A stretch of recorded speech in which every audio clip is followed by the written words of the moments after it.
My name is Soren Valden, and I used to believe in blueprints. Clean lines, precise measurements, structures that stand the test of time. 20 years as an architect taught me that every building needs a solid foundation. What nobody tells you is that marriages don't come with structural engineers. I should have seen the cracks forming in mine. The first sign came on a Tuesday morning in March. I was reviewing renovation plans for a downtown office complex when my phone buzzed with a text from Calla, my wife of 15 years. Working late again? Don't wait up. Third time that week. I stared at the message, then at the framed photo on my desk. Calla and me at our wedding, her smile radiant, my arm around her waist like I could hold on to that moment forever. The woman in the photo looked nothing like the stranger who'd been sharing my bed lately. Everything all right, boss? Danny, my junior associate, peered over his computer screen. At 26, he still believed in happy endings and job security. I envied him. Fine, I lied. Just reviewing the McKinley project. But it wasn't fine. Nothing had been fine for months. Calla worked as a project manager at Meridian Pharmaceuticals, coordinating clinical trials for new medications. Good work. Important work. The kind that required long hours and dedication. I understood that. What I didn't understand was why she'd started password protecting her phone, or why she showered immediately after coming home, or why she'd stopped looking me in the eye during conversations. That evening, I sat in our living room waiting. Our house was my design. An open concept ranch with exposed beams and floor-to-ceiling windows overlooking the backyard. I'd built it for a family we never had, rooms that echoed with possibilities that never materialized. Now, it felt like a museum of broken dreams. At 11:30, Calla's car pulled into the driveway. I heard her heels clicking on the hardwood, the soft thud of her purse hitting the kitchen counter. "You're still up," she said, not quite meeting my eyes. "Couldn't sleep." I gestured to the couch beside me.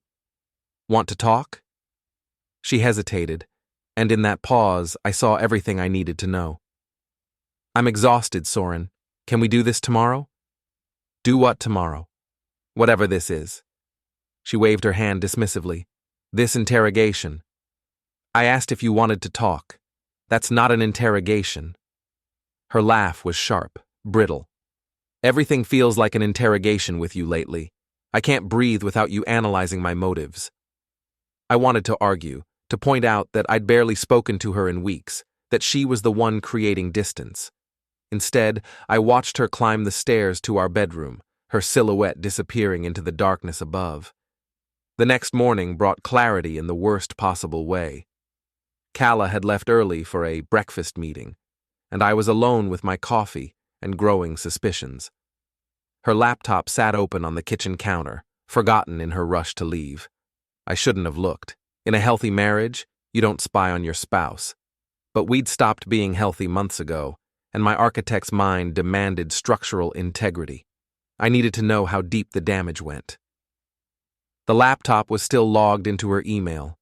I told myself I was looking for evidence of the work meetings, the late nights, the mysterious breakfast appointments.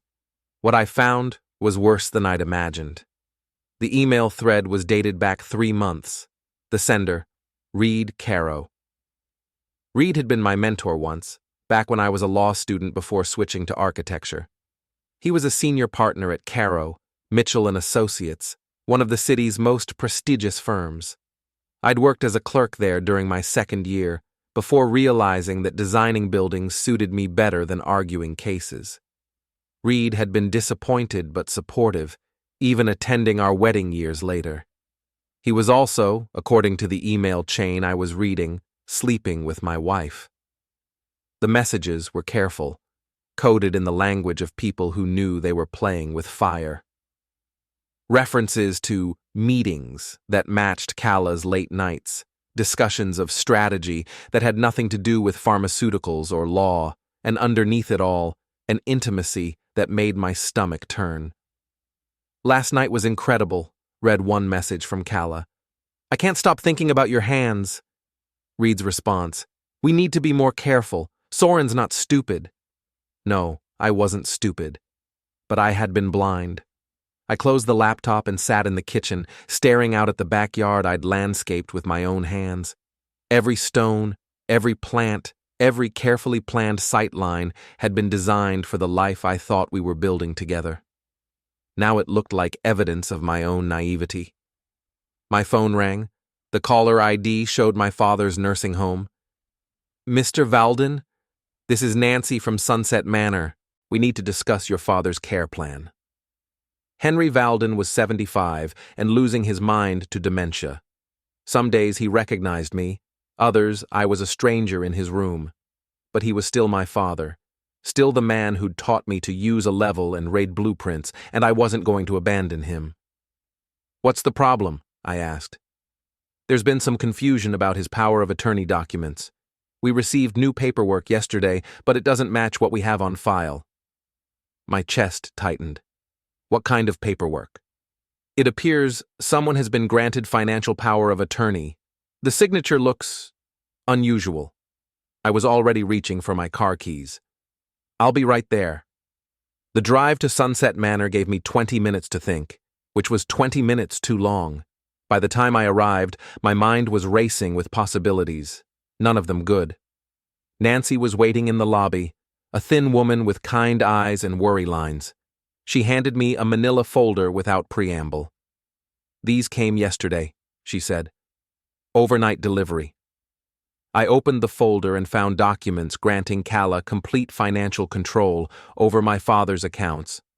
The signature was my father's, but something about it looked wrong. Too steady, too confident for a man whose hands shook when he tried to hold a coffee cup. "Has anyone visited my father recently?" I asked. Nancy consulted her log. "Your wife was here last week. She brought flowers and spent about an hour with him." An hour was plenty of time to get a confused old man to sign papers he didn't understand.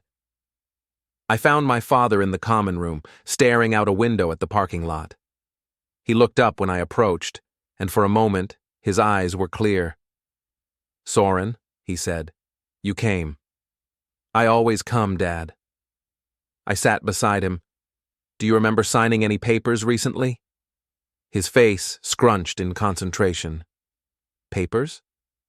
"Calla brought you some documents to sign. Do you remember?" "Calla." He smiled.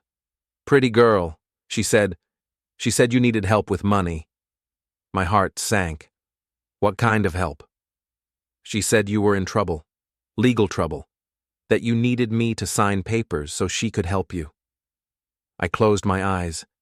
Even in his confusion, my father had tried to protect me, and Calla had used that love against both of us. "It's okay, Dad. You didn't do anything wrong." But I had.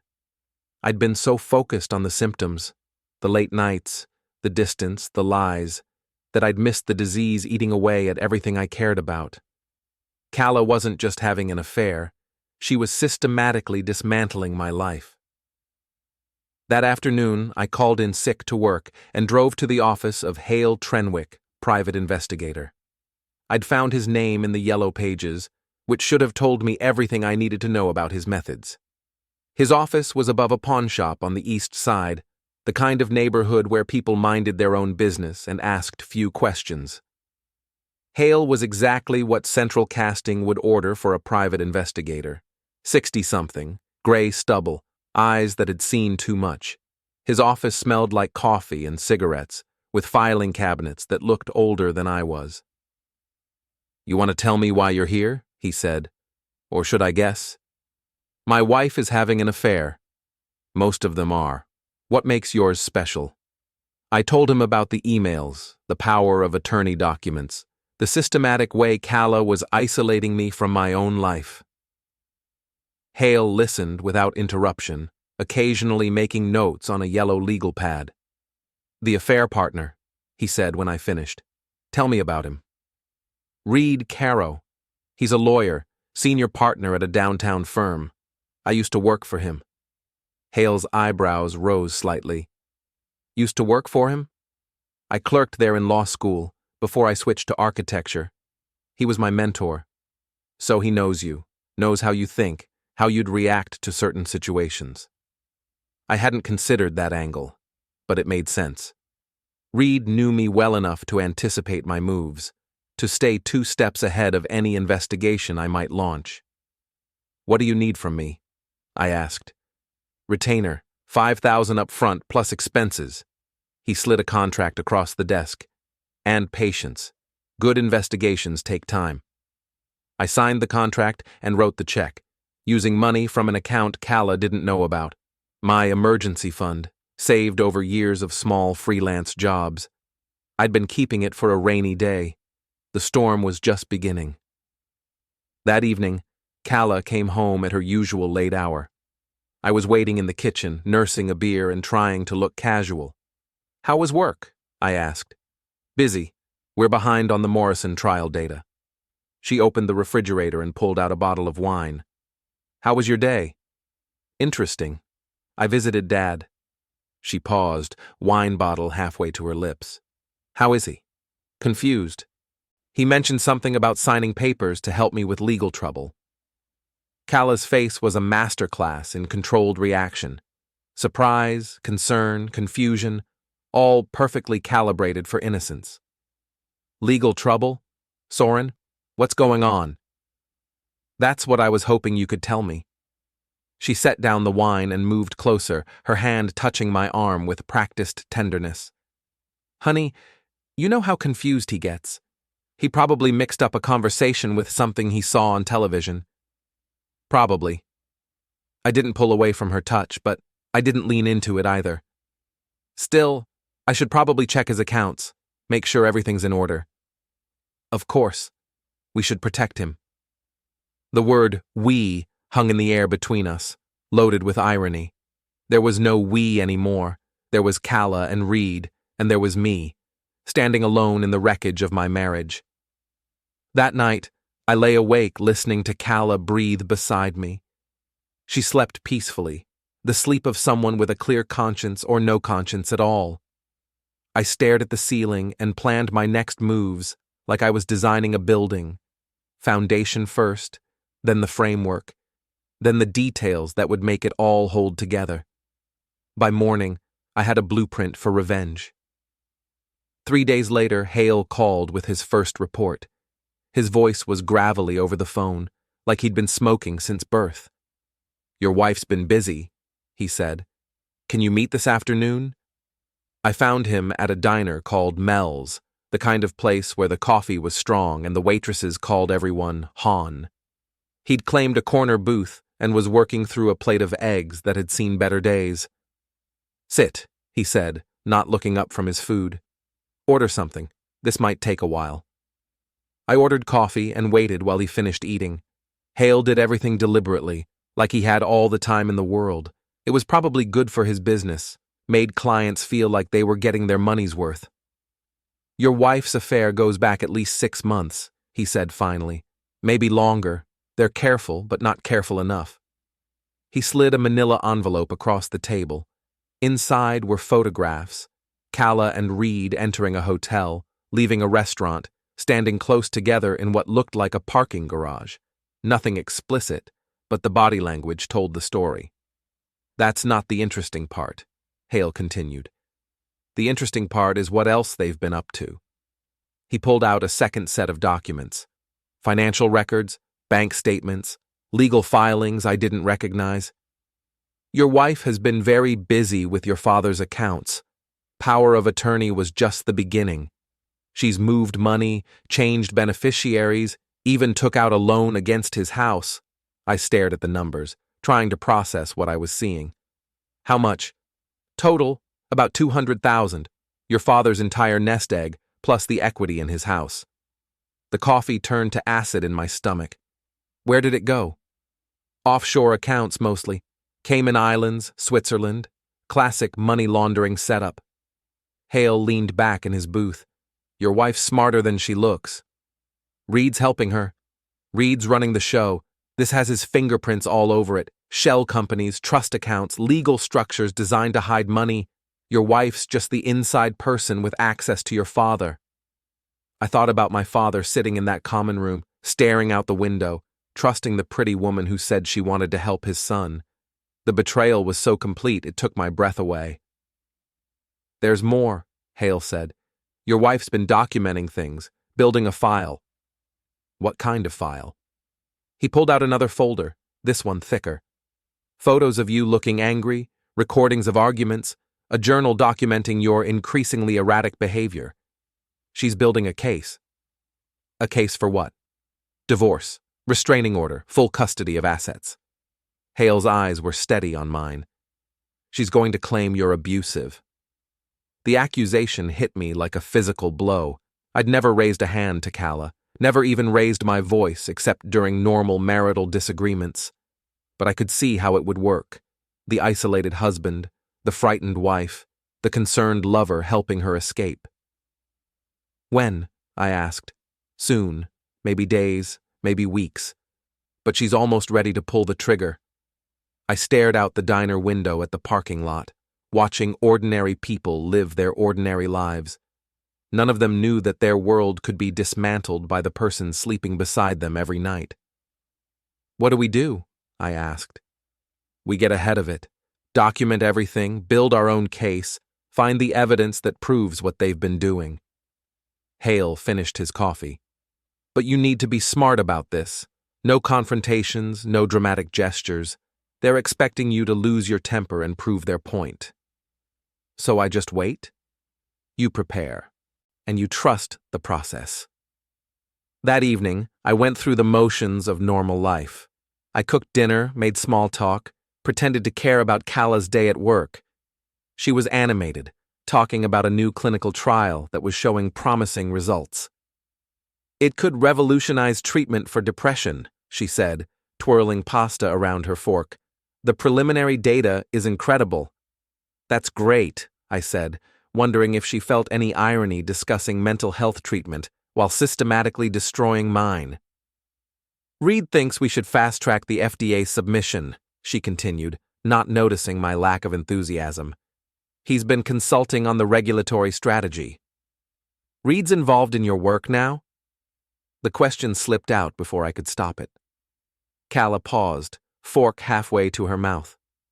"He's done pharmaceutical consulting before. His firm handles regulatory compliance for several companies." I didn't know Caro. Mitchell worked in that area. "Reed has diverse interests." Her tone was carefully neutral. Why the sudden curiosity about my work? "Just making conversation." But she was watching me now, her eyes calculating. I could see her filing away my questions, adding them to whatever narrative she was building about my suspicious behavior. After dinner, I excused myself to work in my home office. The room was lined with architectural books and project files, the detritus of a career spent creating things that would outlast their creator. Now I was using those same skills to document the destruction of my marriage. I spread Hale's evidence across my drafting table like blueprints.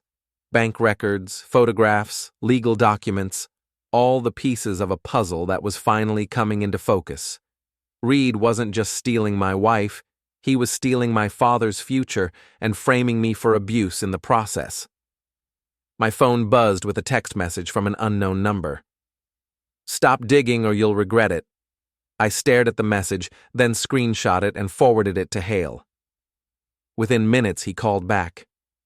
"They know you hired me," he said without preamble. "How?" "Doesn't matter. What matters is they're getting nervous. Nervous people make mistakes." "What kind of mistakes?" "The kind that give us evidence. Keep doing what you're doing, but be careful. If they're sending threats, they're closer to making their move than I thought." That night, I pretended to sleep, while Calla moved restlessly beside me. Around 2 a.m., she got up and went downstairs. I waited 5 minutes, then followed. She was in the kitchen, speaking quietly into her phone.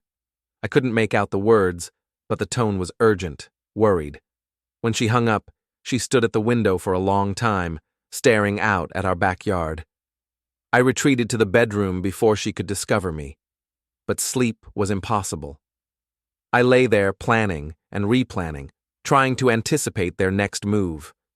In architecture, You learn to think in 3 dimensions, to see how every element affects every other element. Marriage, it turned out, required the same skills. The next morning brought the first real escalation. I was reviewing plans for a shopping center renovation when my assistant knocked on my office door. "There's a process server here to see you," she said, her face pale with concern. The papers were exactly what Hale had predicted, a petition for a restraining order, complete with detailed allegations of emotional and physical abuse. According to Calla's sworn statement, I had threatened her repeatedly, thrown objects during arguments, and made her fear for her safety. The specific incidents she described were fiction, but they were detailed fiction. Dates, times, witnesses, a complete narrative of escalating domestic violence that painted me as a dangerous man losing control. "This is quite serious," said the process server, a thin man with sympathetic eyes. "You'll want to get an attorney." I called Hale first. He listened to me read the petition over the phone, occasionally asking questions about specific allegations. "They're good," he said when I finished. "This is professional-grade character assassination." "What do I do?" "Get a lawyer. Fight it. And whatever you do, don't contact your wife directly. They're hoping you'll violate the temporary order so they can have you arrested." I spent the rest of the day meeting with attorneys, trying to find someone who could untangle the legal web Reed was weaving around me. The third lawyer I consulted was Janet Morrison, a family law specialist with steel gray hair and eyes that missed nothing. "This is sophisticated work," she said, reviewing the petition. "Whoever drafted this knows exactly how restraining order hearings work. My wife's lover is a senior partner at Caro Mitchell." Janet's eyebrows rose. "Reed Caro? You know him." "By reputation. He's smart, ruthless, and he doesn't lose often." She leaned back in her chair. "But he's also arrogant. Arrogant lawyers make mistakes." "What kind of mistakes?" "The kind we can use in court. Tell me everything." I spent 2 hours walking Janet through the timeline, the affair, the financial theft, the systematic isolation Calla had been orchestrating. She took notes on a yellow legal pad, occasionally asking clarifying questions. "We can fight this," she said when I finished.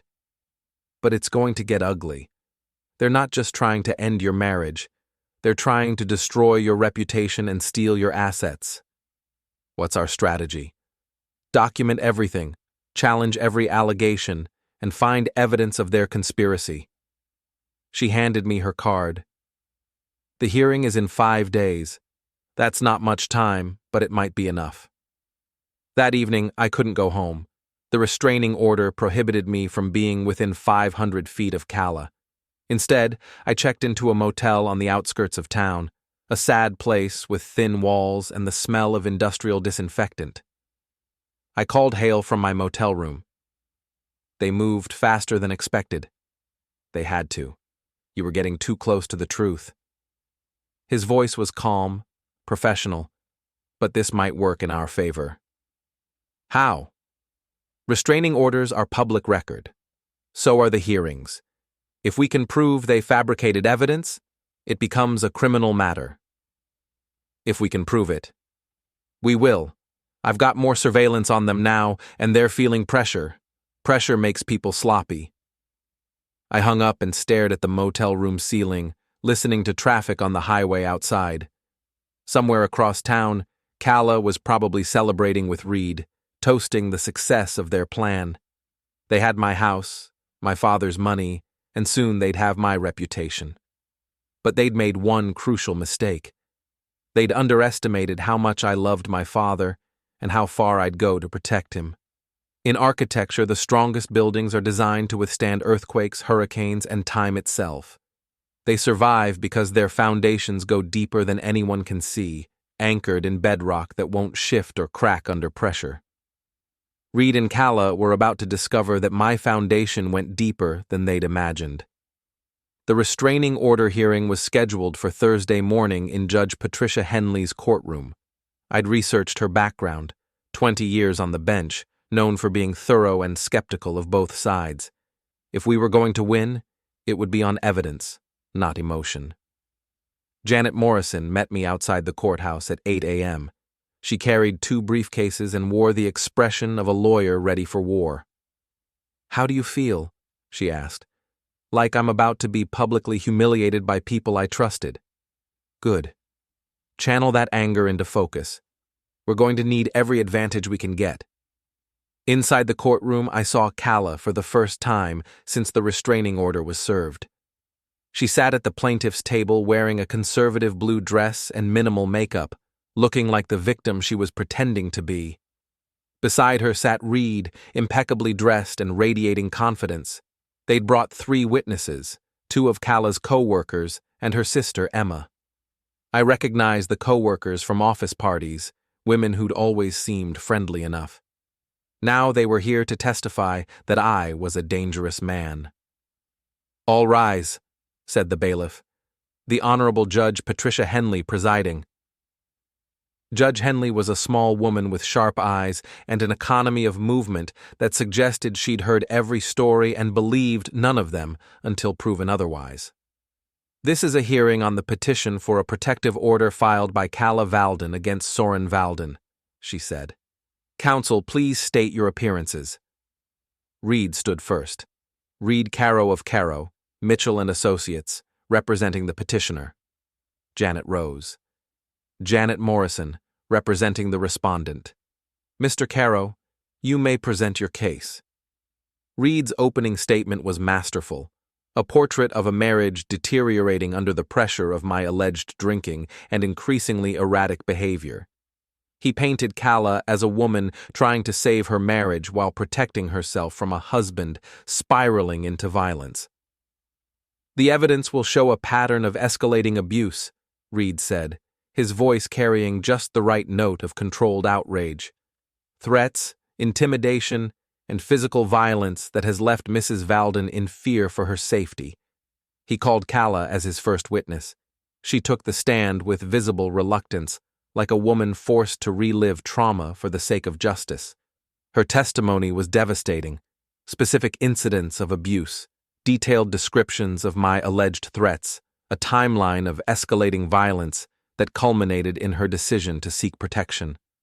"He threw a glass at the wall during an argument about his father," she said, her voice barely above a whisper. "It shattered right next to my head. I was terrified." I remembered the incident she was describing. I'd dropped a glass while loading the dishwasher, and it had broken on the kitchen floor. We'd laughed about it, joked about my clumsiness. Now it was evidence of my violent tendencies. "Did you document these incidents?" Reed asked. "I started keeping a journal. I also took photographs of the damage to our house." Reed introduced a series of photos showing broken objects, holes in walls, overturned furniture. They looked like evidence of domestic violence, but I knew the truth behind each image. The hole in the bathroom wall was from a plumbing repair. The broken lamp had fallen during an earthquake tremor. The overturned chair was from when I'd been rearranging furniture. Context was everything, and they'd stripped away all context. Calla's co-workers testified next, describing my behavior at office parties and social gatherings. According to them, I'd been drinking heavily, making inappropriate comments, and showing signs of instability. Emma, Calla's sister, painted me as a controlling husband who'd isolated Calla from her family and friends.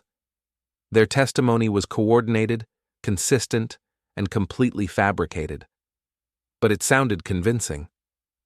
When Reed rested his case, Judge Henley looked at Janet. "Counsel?" "Your Honor, we move to dismiss this petition as a fraud upon the court." The words hung in the courtroom air like a challenge. Reed's face remained impassive, but I saw Calla's eyes widen slightly. "That's a serious allegation, Ms. Morrison," Judge Henley said. "Yes, Your Honor, and we have serious evidence to support it." Janet's first witness was Hale Trenwick. He took the stand with the calm authority of someone who'd testified in hundreds of cases. "Mr. Trenwick, what is your background? Janet asked. 25 years with the FBI, specializing in financial crimes and fraud investigation. I've been a licensed private investigator for the past 10 years. Did I hire you to investigate this matter? You did. Specifically, to investigate allegations of financial fraud and conspiracy involving Mrs. Valden and her attorney, Mr. Caro. Reed was on his feet immediately. Objection, Your Honor. This is beyond the scope of these proceedings. Your Honor, Janet replied, the financial fraud is directly relevant to the petitioner's credibility and motive for filing false allegations. Judge Henley considered for a moment. I'll allow it, but keep it relevant to the restraining order petition. Hale methodically laid out the evidence, the forged power of attorney documents, the systematic theft of my father's assets, the offshore accounts where the money had been hidden. He presented bank records, handwriting analysis, and a timeline that showed the financial crimes had begun months before the alleged abuse. In your professional opinion, Janet asked, do these financial crimes suggest a motive for filing false allegations of domestic abuse? Absolutely. The petitioner and Mr. Caro needed to discredit Mr. Valden and gain control of family assets. False allegations of domestic violence would accomplish both goals. Reed's cross-examination was aggressive, but ineffective. Hale had done this too many times to be rattled by hostile questions. Janet's second witness was Dr. Michael Torres, a handwriting expert who'd analyzed the power of attorney documents. Doctor, did you examine the signature on the power of attorney documents allegedly signed by Henry Valden? I did. I compared it to known samples of Mr. Valden's signature from medical records, Social Security documents, and other official papers. What was your conclusion? The signature on the power of attorney documents was forged. The person who signed them attempted to mimic Mr. Valden's handwriting, but there are clear indicators of forgery, tremor patterns, pen pressure variations, and letter formations that are inconsistent with the authentic samples. Reed objected repeatedly, but the evidence was overwhelming. By the time Dr. Torres finished his testimony, it was clear that someone had forged my father's signature to steal his money. Janet's final witness was me. I'd been dreading this moment, having to defend myself against accusations that felt true in their emotional weight, even though they were false in their facts. Mr. Valden, have you ever physically abused your wife? No, I have not. Have you ever threatened her with violence? Never. Can you explain the incidents described in her testimony? I went through each allegation methodically, providing context for the fabricated evidence. The broken glass, the damaged walls, the overturned furniture, all innocent incidents twisted into a narrative of abuse. Mr. Valden, were you aware that your wife was having an affair with her attorney? I discovered it recently, yes. Were you aware that they had stolen money from your father's accounts? Not until Mr. Trenwick's investigation revealed it. Reed's cross-examination was brutal. He attacked my credibility, my motives, my mental state. He suggested that I was a bitter husband trying to destroy my wife's reputation rather than accept responsibility for my abusive behavior. Isn't it true that you hired Mr. Trenwick to spy on your wife because you're a controlling, jealous husband? I hired Mr. Trenwick because money was missing from my father's accounts. Isn't it true that you're making these financial allegations to distract from your pattern of domestic abuse? The financial allegations are supported by documentary evidence. The abuse allegations are not. When Reed finished his cross-examination, Judge Henley called a brief recess. I sat with Janet in the hallway, watching Reed and Calla confer in urgent whispers. How do you think we're doing? I asked. Better than expected. The financial evidence is strong, and their testimony has inconsistencies. She paused. But restraining order hearings are unpredictable. Judges err on the side of caution.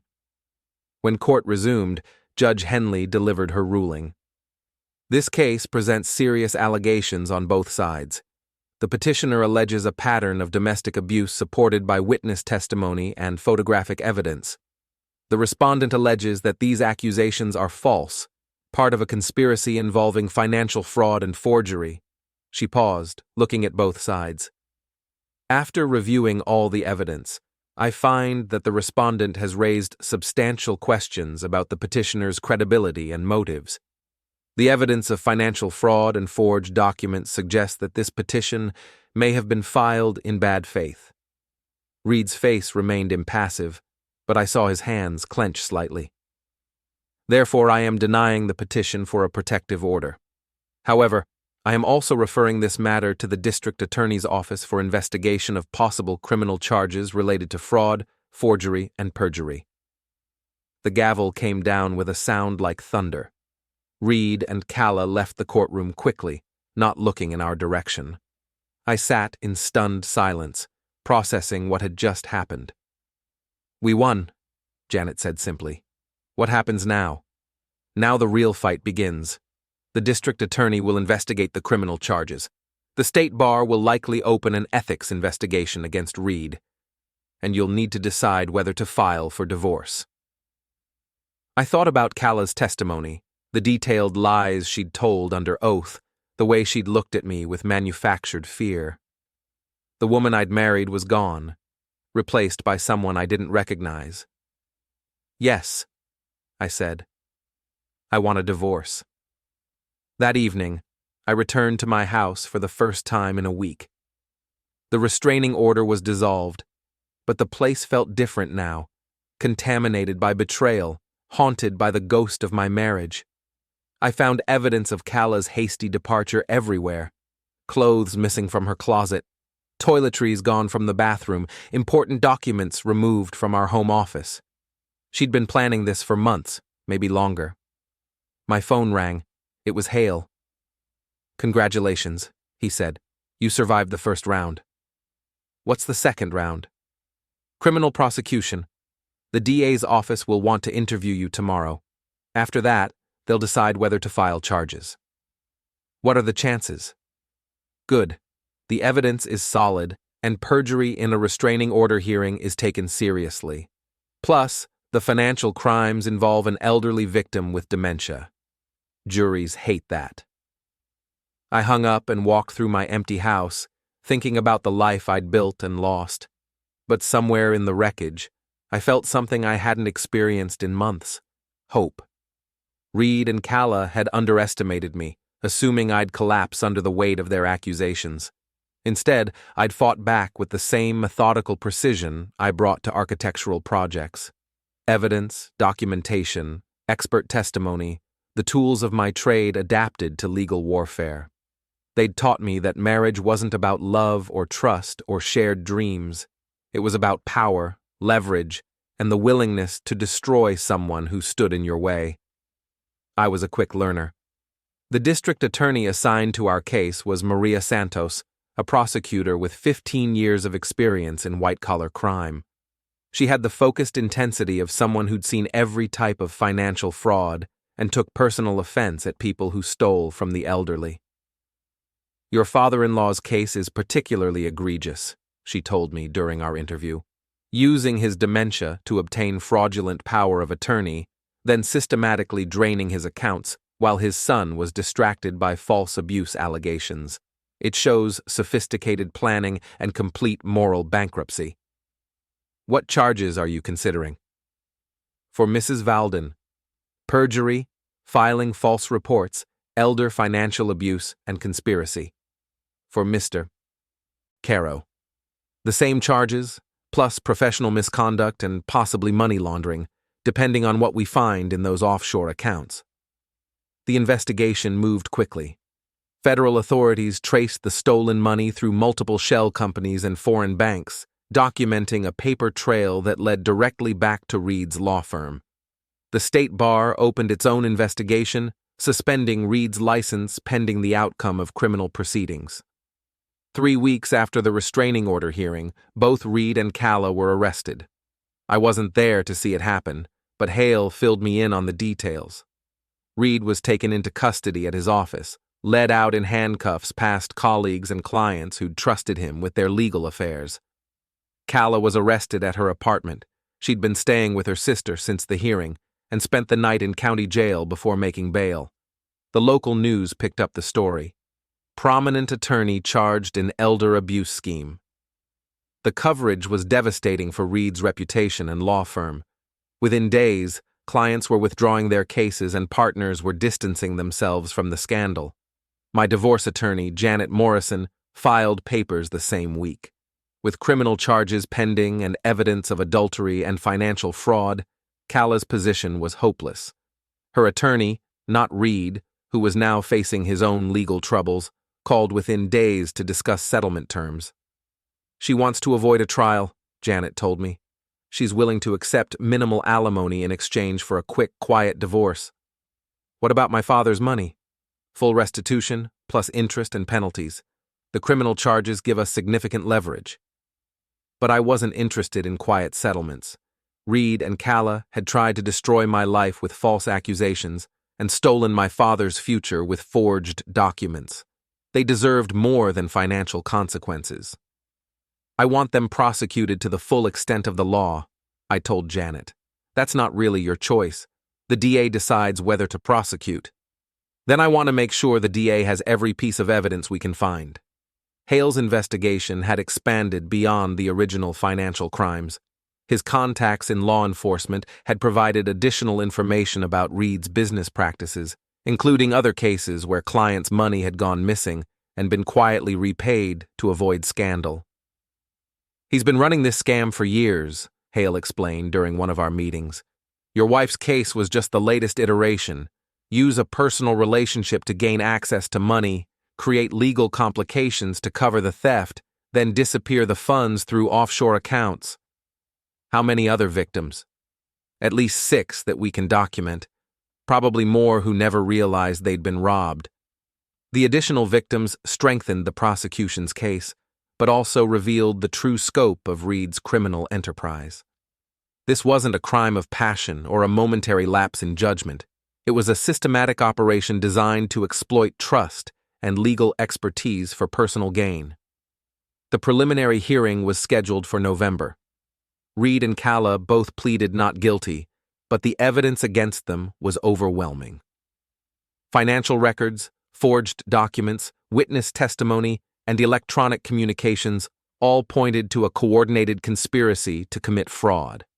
Reed's defense attorney tried to shift blame to Calla, suggesting that she had manipulated his client into helping her steal from her father-in-law. Calla's attorney argued that she was a victim of Reed's manipulation, seduced by an older man who promised to help her escape an abusive marriage. Neither strategy was convincing. The evidence showed equal participation in planning and executing the crimes.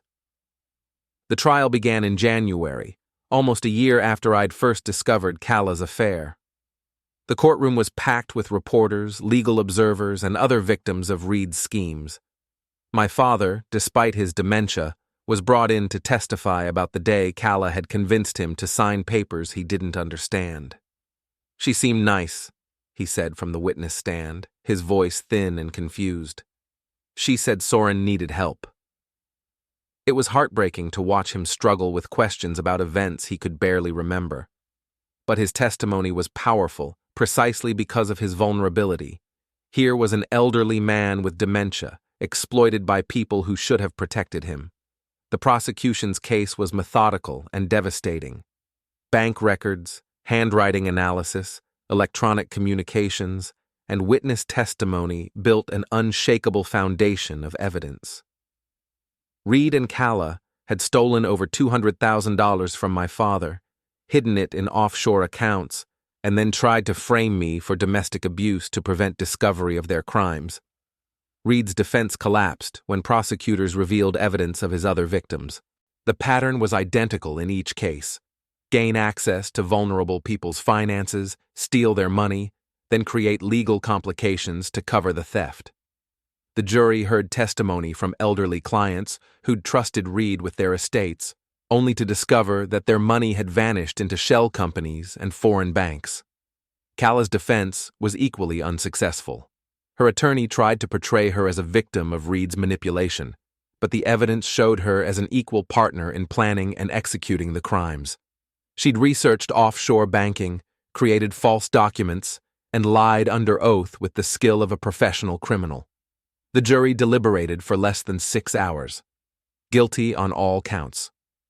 Reed was sentenced to 3 years in federal prison for fraud, money laundering, and conspiracy.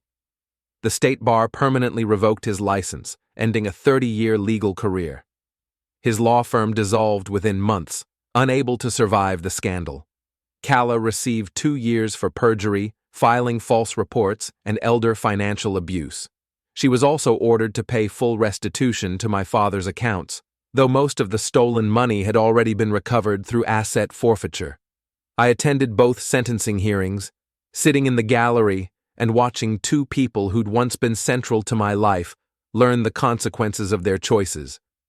Reed maintained his innocence to the end, claiming he'd been framed by vindictive prosecutors and a bitter ex-husband. Calla broke down during her sentencing, sobbing apologies that rang hollow after months of lies and manipulation. The divorce was finalized 3 months later.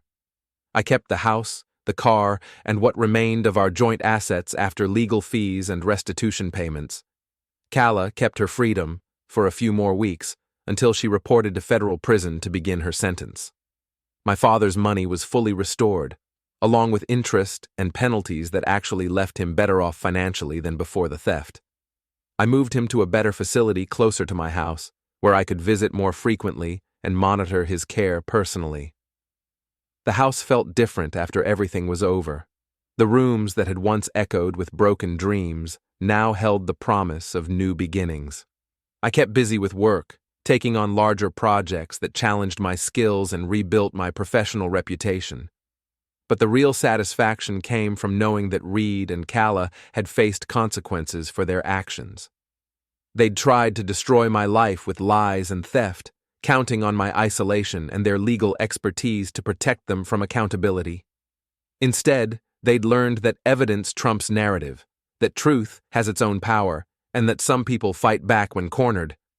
I never saw either of them again after the sentencing hearings. Reed disappeared into the federal prison system, his law degree and professional reputation reduced to memories. Calla served 18 months of her sentence before being released to a halfway house in another state. Sometimes I wondered if they ever thought about the life they'd destroyed. Not mine, but their own. They'd had successful careers, comfortable lives, and the respect of their communities. They'd thrown it all away for money they didn't need and a relationship built on betrayal. But mostly, I didn't think about them at all. I had a life to rebuild, a father to care for, and work that mattered. The past was evidence filed away in boxes, important for what it proved, but not for what it promised. I'd learned that marriage wasn't always about love, that trust could be weaponized, and that the people closest to you were sometimes the most dangerous. But I'd also learned that truth has its own architecture, built on facts, supported by evidence, and strong enough to withstand any storm. The foundation held.